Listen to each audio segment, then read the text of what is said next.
जाता है कि 3 कौम अरबी चला, अरबी कहते हैं टेढ़ी, 3 कौम अरबी चला और अरबी उनकी टेव, टेव कहते हैं तासीर। 3 कौम अरबी चला और अरबी उनकी टेव और हटका रसू ना हटे गधा भैंस और मेव। तो मैं उस इलाका के आदमी हूँ कि एक तो हम हट के लिए बहुत मशहूर है कि हम जो एक बार तय कर लेते हैं तो हम बहुत कम लोगों की सुनते हैं जो हमारे पूजनीय हैं।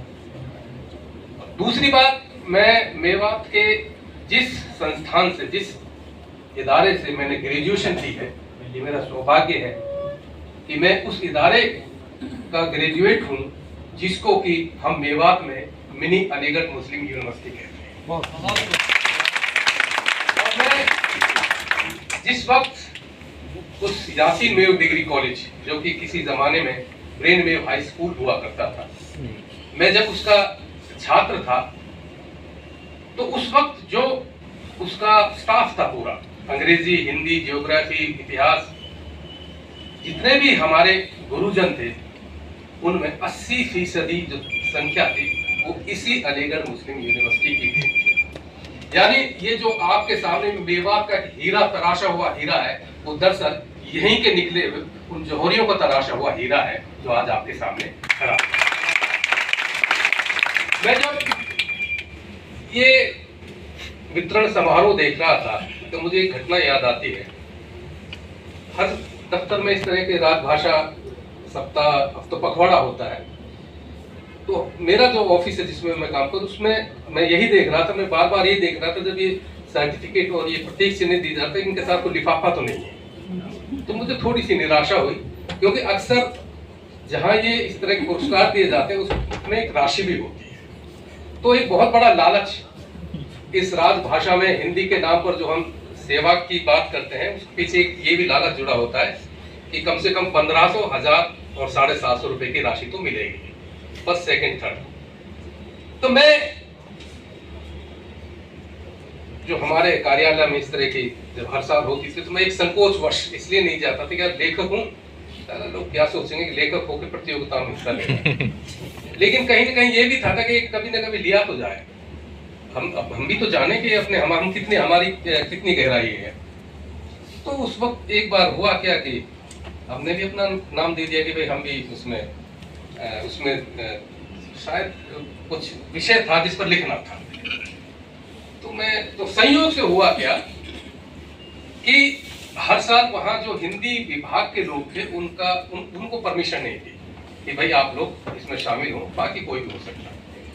मैंने उसमें एंट्री भर दी और मैंने उसमें दिया। संयोग से मुझे प्रथम पुरस्कार मिला। तो पहली बात तो मुझे तसल्ली हुई कि जो मेरा डर था, संकोच था, वो दूर हुआ। लेकिन उसका ये नुकसान हुआ कि एक तो जो दूसरे नंबर पर जो जिसको मिला, यानी वो 6 महीने तक उस महिला थी, वो मैं जहाँ भी मुझे देखे नहीं बराबर से निकल। बाद में मुझे पता चला कि मैंने तो कभी क्यों परेशानी, कहने लगे आपने इनका प्रथम जो पुरस्कार छीन लिया। अगली बार से ये हुआ कि वो मुझे ही बैन कर दिया कि भाई ये अगली बार से ये नहीं होगा, ये नुकसान ही होगा। बहरहाल आज बात हम जब हिंदी की कर रहे हैं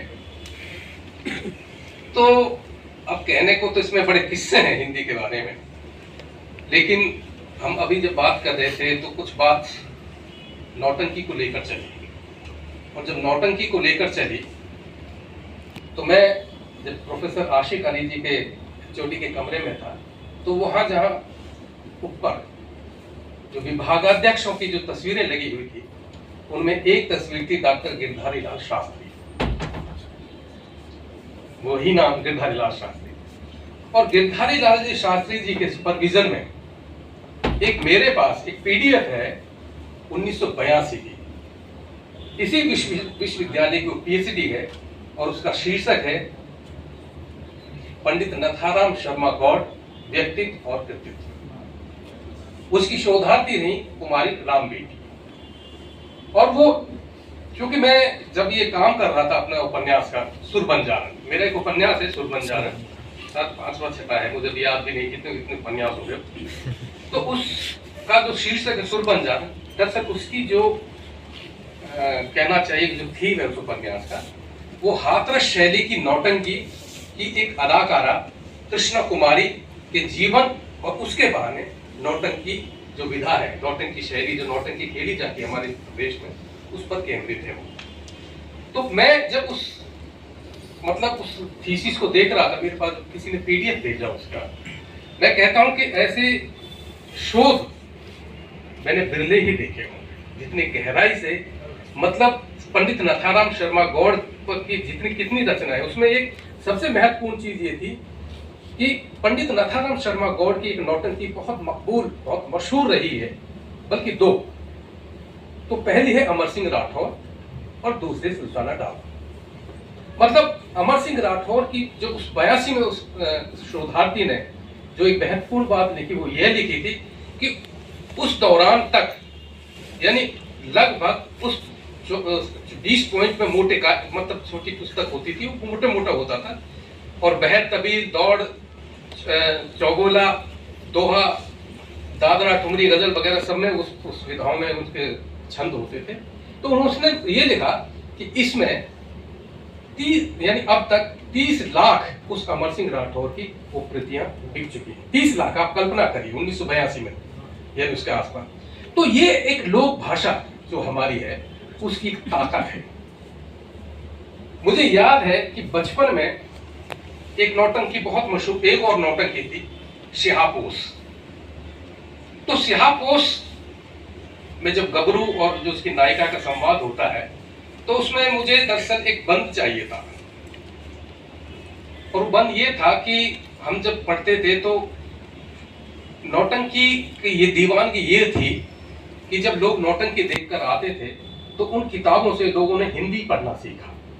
तो हमने कई लोगों को देखा कि वो झोपड़ियों में लेटे हुए हैं और उनके हाथ में सिहापोश नौटंकी की वो किताब है, और वो गा रहा है, गा के याद कर रहा है, और बंद ये था कि गलत ना पढ़ना चाहिए, है ये कुरान शरीफ, इसीलिए मैं आपको देता हूं तकलीफ। तो मुझे इतना याद था। मुझे इसका इस्तेमाल, दरअसल मेरा एक उपन्यास है बाबल तेरा देश में, इसका कि आशिक अली जी ने जिक्र भी किया, उसमें इसका इस्तेमाल करना था। अब आप थोड़ी देर के लिए ये सोच रहे होंगे कि बाबल तेरा देश में, ये तो कोई शब्द नहीं हुआ, ये तो अगर व्याकरण की दृष्टि से देखते तो गलत लगता है, होना ये चाहिए कि बाबुल तेरे देश में, और कई बार लोग इसको इस तरह से करते हैं। यह दरअसल ये जो पंक्ति है, इसका शीर्षक इस उपन्यास का, यह दरअसल मेवात के लोक कवि हुआ करते थे सादल्ला। ये वो सादल्ला थे जिनकी की लिखी हुई महाभारत पर आधारित पंडून का कड़ा, यानी पांडव को कड़ा, कड़ा कहते हैं उसके हिस्से, जो कि पंडून का कड़ा आज भी मेवात के शादी ब्याहों में गाया बजाया जाता है। वो पूरी कथा है महाभारत। वो जो युद्ध, अगर कभी आप किसी बैठक पर चले जाएं, ये लोक भाषा की ताकत में बता रहा हूं, कि आप किसी चौपाल पर, बैठक पर पुराने लोगों को बीच में चल जाए, तो ये हो ही नहीं सकता कि वह 5 लोग बैठे हों और वहां पंडून का कड़ा की चर्चा ना हो। और उसके बाद फिर जो सवाल जवाब जो होते हैं, और जो उनकी मुद्राएं और भंगिमाएं देखने वाली होती हैं, भीम के रूप में हो चाहे अर्जुन के रूप में हो, वो दृश्य बड़ा खूबसूरत होता है। तो इसकी सादल्ला का एक दोहा था, दरअसल उसका ये हिस्सा था। और वह दोहा यह था कि हमारे यहाँ जैसे कि कहा जाता है कि स्त्री और पशु की नियति एक जैसी मानी गई है हमारे यहाँ, मतलब व्यवहार कर। तो उनका सादल्ला का एक दोहा था कि बाबल तेरा देश में एक बेटी एक बैल। बाबल यानी पिता, और पिता यहाँ सिर्फ बाबल यहाँ पिता का ही प्रतीक नहीं है, ये पूरी जो हमारी पैट्रियार्की की जो पितृसत्तात्मक व्यवस्था है उसका प्रतीक है कि बाबल तेरा देश में एक बेटी एक बैल, हाथ पकड़कर दीनी जामे परदेसी के गए।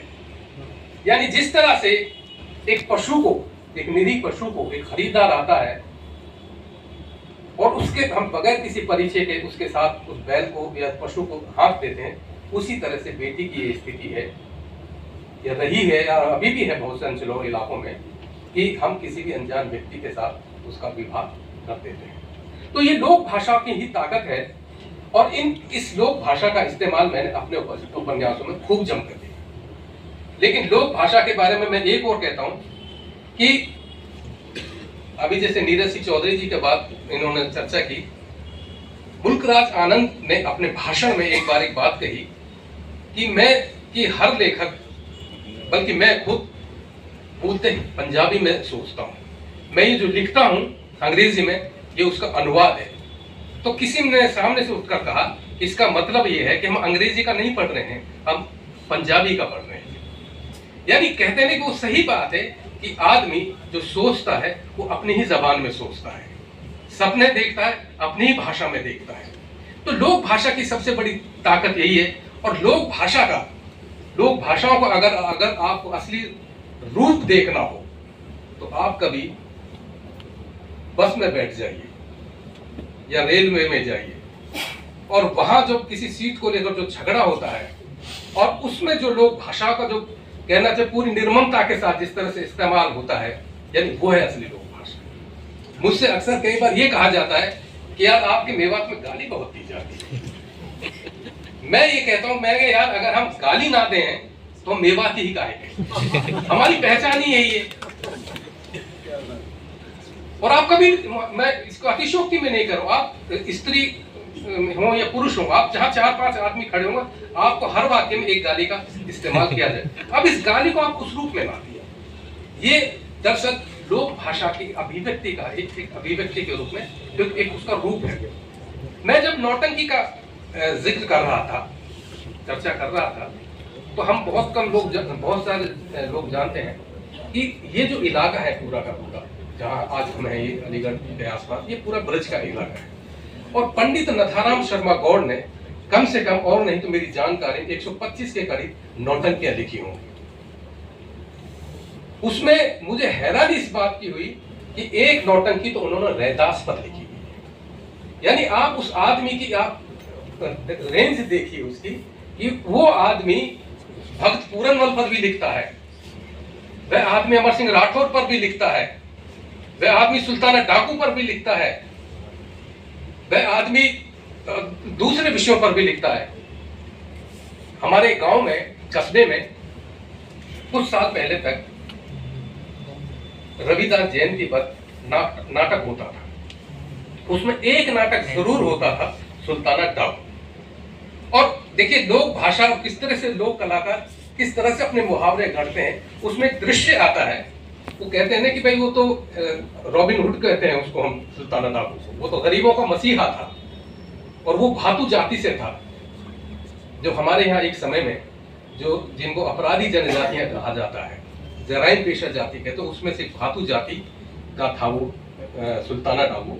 और बाद में तो उसका लड़का उसने इंग्लैंड में पढ़ने के लिए भेजा गया, क्योंकि जब उसको गिरफ्तार किया गया था तो अंग्रेजों ने उससे ये पूछा था, अंग्रेज से जो जिसने उसको गिरफ्तार किया, तेरी आखिरी ख्वाहिश क्या है, कोई ऐसी ख्वाहिश बता कि जिसको मैं पूरा कर सकूं। तो उसने कहा कि मेरी ख्वाहिश ये है कि ये जो मेरा बेटा है वो मेरी तरह ना बने, वो पढ़ लिख के वो अच्छा आदमी बने। तो उस अंग्रेज अफसर ने उसके बेटे को बाहर पढ़ने के विदेश पढ़ने के लिए भेजा था, सुल्ताना डाकू। तो जब ये नाटक खेला जाता था तो उसमें जब एक जो महाजन होता है वो गरीब का जो शोषण करता, मतलब उससे उस पर पैसा लेता था उधारी, ऋण पर, तो जब पैसे लेने उससे हिसाब करने जाता है तो सेठ से ये पूछता है कि हाँ जी सेठ जी मेरा कितना हिसाब हुआ। तो सेठ जी बताता था कुछ, वो जो जिसका पैसा था वो भी कुछ हिसाब लगा कर जाता। तो वो सेठ उसको कहता था अपनी बही देखकर कि 4 आने का तेल, तेल का 4 आना 8 आने हो गए। वो कहता है कि कैसे जी 8 आने कैसे, कहने के नहीं 8 आना नहीं, मैं तो चौंडी के, मेरे तो जहां तक मुझे याद है, मुझे पता है, मेरे तो चौंडी का कहने का नहीं, ये देखो बही क्या बोल रही है, 4 आने का तेल और तेल के 4 आने, कितने हो गए 8 आने। यानी उसने उस आदमी से इस बात को कह लो। तो हमारे यहाँ जो लोगों और जो मुहावरे हैं, इनकी जो ताकत है लोक भाषाओं के रूप में, और हिंदी, देखिए मित्र हम सब जानते हैं कि हिंदी दरअसल है क्या। हम अगर ये बोलियां ना हो, हिंदी का अगर देखा जाए तो अगर ये बोलियां ना हो तो हिंदी का अपना कोई इस तरह से मुकम्मल रूप है भी नहीं। जो असली ताकत है हमारी हिंदी की वो लोक भाषा है।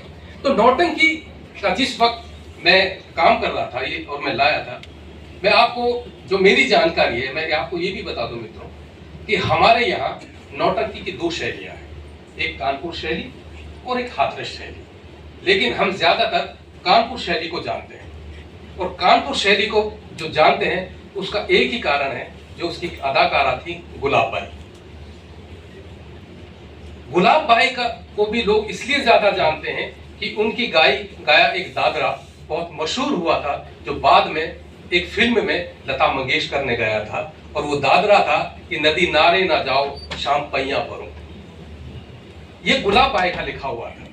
और दूसरी शैली ये हाथरस शैली है, जिसकी की मैं बात कर रहा था, और जिसके की एक अदाकारा, और ये संभवतः ये आखिरी और पहली ऐसी आर्टिस्ट थी कृष्णा जी, जो कि मतलब नौटंकी की आर्टिस्ट हुआ करती थी। 80 के दशक में जिस वक्त और 70 के दशक में जब मेवात और खासतौर से पश्चिमी उत्तर प्रदेश, मेवात और पूर्वी राजस्थान में जिस वक्त हमारे यहाँ एजुकेशनल, हमारे शैक्षणिक संस्थान है, जब इनका विस्तार हो रहा था, तो कृष्णा कुमारी को शिकोहाबाद की हैं जी, कृष्णा कुमारी को वहां ऐसे बुलाया जाता था जैसे उनके हाथ में उस दौर की वो एटीएम थी।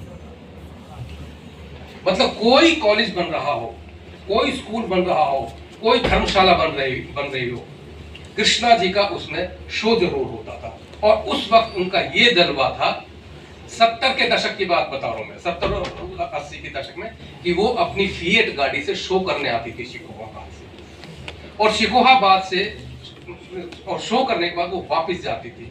यानी जिस वक्त उनकी उम्र 18 वर्ष थी, उस वक्त उन्होंने पहली एम्बेसडर गाड़ी खरीदी थी, जिस वक्त 13,000 की, जब पेट्रोल की कीमत 75 पैसे लीटर हुआ था। यानी जब उनकी गाड़ी आती थी, जिसमें आती थी, तो उनकी गाड़ी को पहले घुमाया जाता था कृष्णा जी के, और वो कोई वैसी अदाकारें नहीं थी। दरअसल जो हाथरस शैली की नौटंकी है, इसमें अदाकारी महत्वपूर्ण नहीं, अदाकारी नहीं, ये दरअसल कुल मिला के गले का खेल है। वो जो आवाज, जो उनकी उस आवाज में, यानी ये था कि जहां उनका नौटंकी का शो होता था, तो पूरा का पूरा मेवात उनको सुनने के लिए आता था। मैं जब बता रहा था कि अब जब मैं आपको ये प्रयास दिख रहा था, तो मैं एक बार कोसी गया, कोसी कला, और कोसी कला के वहां पीछे एक मार्केट है, तो वहां मैंने पूछा एक दुकान से कि यार मुझे ये बताइए कि जो पहले ये पंडित नाथाराम शर्मा गौड़ की जो नौटंकियां होती थी, मेलों में पटरियों पर बिकती थी, ये पटरियों पर बिकती थी मेलों में, ब्रज में जितनी भी, तो उसने कहा साहब आज तक नहीं मिलेंगे। तो उन्होंने कहा कि आप बराबर में जाइए। तो वहां देखा मैंने, वो कैसेट की दुकान थी, उन दिनों वो रील वाली कैसेट होती थी। तो मैंने उनसे जब यही पूछा, तो उनका कि कृष्णा जी की, मैंने कोई भी हो नौटंकी हो, कहने किताबें तो नहीं मिलेंगी, ये कैसेट से आप देख लीजिए आप। यानी मैंने जब नजर उठाकर देखे, तो आप यकीन नहीं करोगे कि उसमें पूरा की पूरी दीवार के साथ साथ वो कैसेट्स लगी हुई थी। तो मैंने कहा ये किसकी कैसेट्स हैं? कहने कृष्णा कुमारी की कैसेट्स हैं। तो मैंने कि आप दिखाइए। तो उन्होंने मुझे 2-3 कैसेट्स दिखाई, भक्त पूरनमल और अमर सिंह राठौर। तो मैंने कहा कि ये कैसेट्स आपने कहाँ से ली है? किसी स्टूडियो में रिकॉर्डिंग की है उनकी आवाज की? कहने नहीं साहब। तो मैंने कि फिर ये कैसेट कैसे बनाई आप लोगों ने? कहने लगा कि साहब जो इनका जहाँ कहीं शो होता था और लाउड स्पीकर लगते थे, तो लाउड स्पीकर के नीचे टेप रिकॉर्डर लगा कर ये नौटंकियां उनकी रिकॉर्ड की गई। एक फिल्म है तीसरी कसम, शैलेंद्र की सब जानते हैं। मैं उनको हिंदी की बेहतरीन क्लासिक फिल्मों में एक मानता हूं, और मेरा ये मानना है कि रेणु की कहानी पर तो है ही वो तीसरी कसम पर, लेकिन मेरा जो सबसे बड़ा मानना है कि उसकी मकबूलियत का, उस तीसरी कसम की लोकप्रियता का जो सबसे बड़ा कारण मैं उसका संगीत मानता हूं। जिन साजों का इस्तेमाल किया गया है, वो इसी इलाके में जो नौटंकियां होती थी उसमें जो साज इस्तेमाल होते, झील, नक्काड़े, हारमोनियम, उनका उसमें इस्तेमाल किया गया।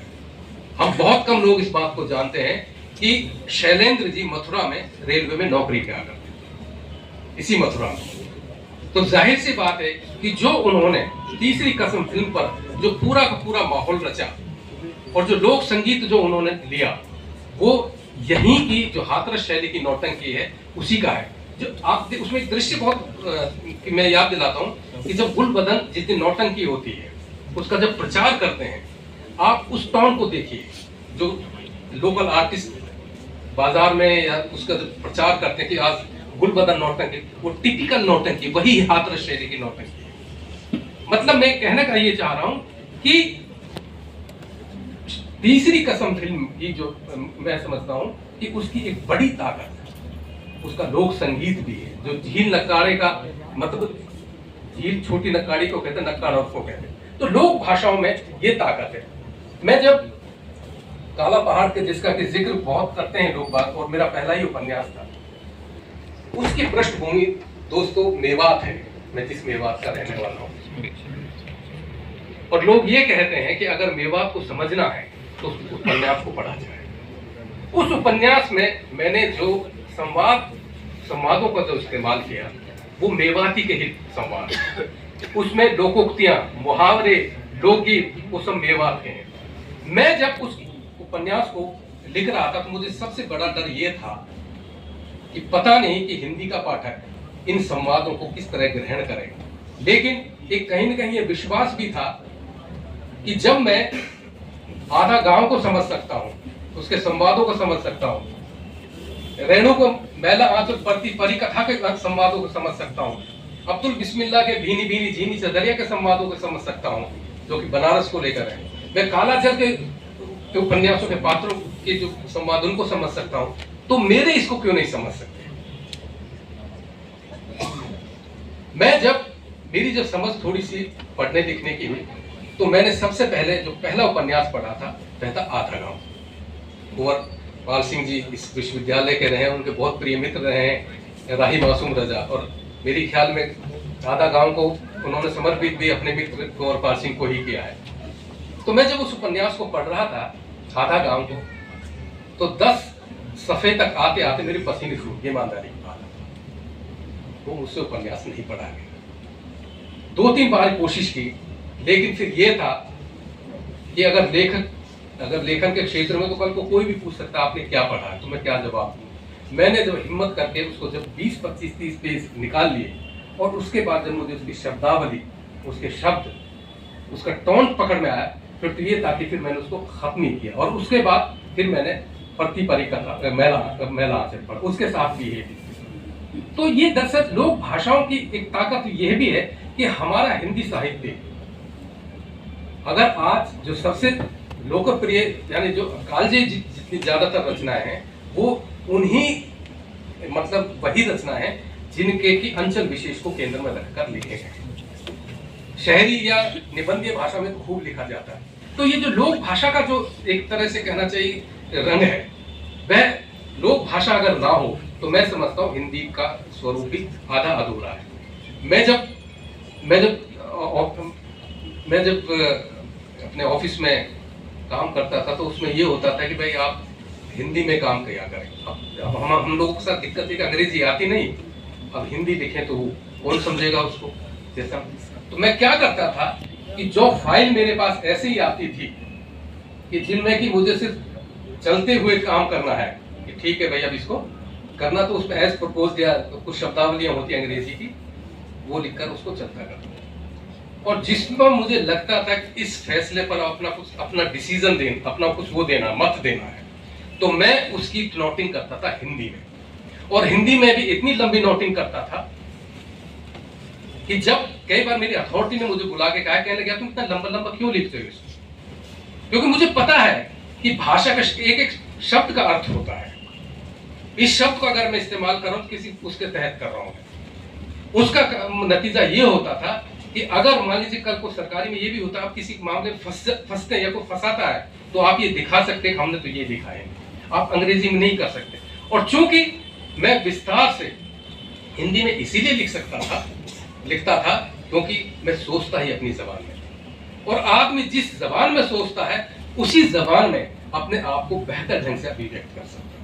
ये क्रिएटिव राइटिंग में भी है, यानी रचनात्मक लेखन में भी है, और ये आम कामकाज में भी है। मेरा एक उपन्यास है खानजादा। ये खानजादा शब्द जो है ये जो मेवात के जो मुस्लिम राजपूत हैं उनके लिए इस्तेमाल होते हैं, क्योंकि मेवात में 2 समुदाय हैं, खानजादा और मेव। उसमें उस उपन्यास का अंत अब्दुल रहीम खाने की मौत से हुआ है। तो रहीम का जब निकाह होता है माहम खान से, माहम से, तो माहम उससे एक सवाल पूछती है रहीम से कि मिर्जा, ये तुम्हारी जबान इतनी अच्छी कैसे है? तुम फारसी उर्दू तो कहती नहीं, फारसी भी बहुत अच्छा बोलते हो, संस्कृत भी बहुत अच्छा बोलते हो, हिंदी भी बहुत अच्छा बोलते हो।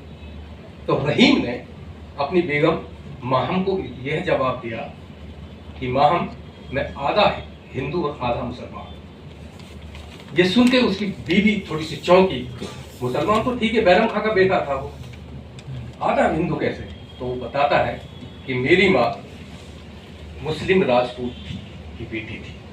ये शायद बहुत कम लोगों के, आप लोग साहित्य के विद्यार्थी बैठे हुए, बहुत कम लोगों को इस बात का पता होगा कि अब्दुल रहीम खाना की जो माँ थी वह हसन खां मेवाती के चचेरे भाई जमाल खान के छोटी बेटी सलीमा बेगम का बेटा था, जिसका कि निकाह बैरम खां से हुआ। तो कहते हैं तब उसने कहा कि मैंने जो मेरी हिंदी है वो मैंने अपनी माँ से सीखी है। तो इसीलिए मैं कई बार अब रहीम को ब्रज का तो लोग कभी मानते, मैं उसको आधा मेवाती का कभी भी बनाता हूँ, क्योंकि मैं जिस इलाके में मैं जिस मेवाती का इस्तेमाल करता हूँ उसको कठेर मेवाती कहा जाता है। कुछ बोलियों को अपने अपने रूप होते हैं, अपने अपने जैसे जैसे अंचलों में विस्तार पाती जाती है तो उसका रूप भी बदलते जाते हैं। तो जो मेवाती जिसका हम इस्तेमाल करते हैं उसको कठेर मेवाती कहते हैं, यानी वह मेवाती जिस पर कि ब्रज का असर है।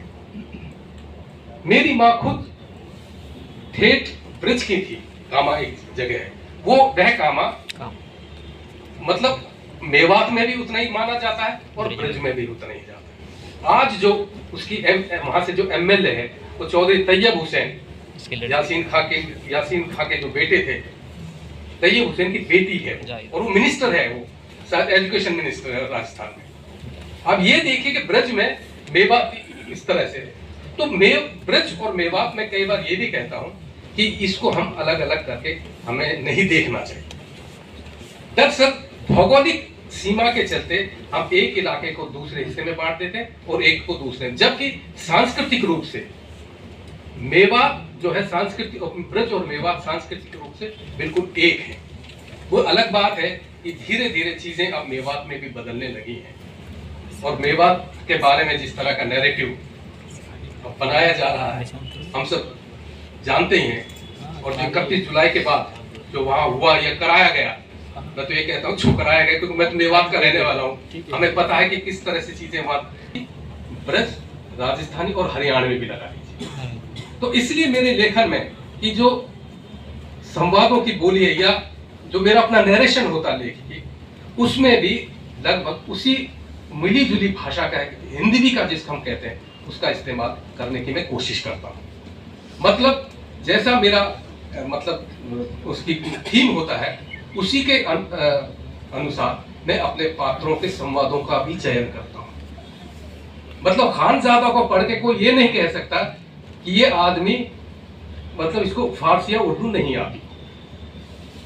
यकीनन मैं कह रहा हूँ कि उसको पढ़कर हर आदमी ये कहेगा कि ये कोई उर्दू का कोई अनुवाद किया हो उपन्यास, क्योंकि उसी तरह की भाषा उसमें जो पूरा मुगल पीरियड्स बाबर के आने से लेकर अब्दुल रहीम खाना तक का जो पूरा का पूरा है और रहीम की पूरी जिंदगी का जिस तरह से मैंने उसमें दिखाने की कोशिश की, क्योंकि मेरा मकसद था मेवात, हसन खां मेवाती के बहाने मेवात को केंद्र में लाना। तो दोस्तों ये तो हरी कथा हरी अनंता है, बातें तो बहुत है कहने के लिए, क्योंकि आज हिंदी सप्ताह है और ये भी अब इस देश में अच्छी बात है कि कम से कम और तो सप्ताह नहीं मनाए जाते, अंग्रेजी सप्ताह यहाँ कभी नहीं मनाया जाता, उर्दू सप्ताह भी नहीं मनाया जाता, चलो हिंदी सप्ताह मनाया जाता है।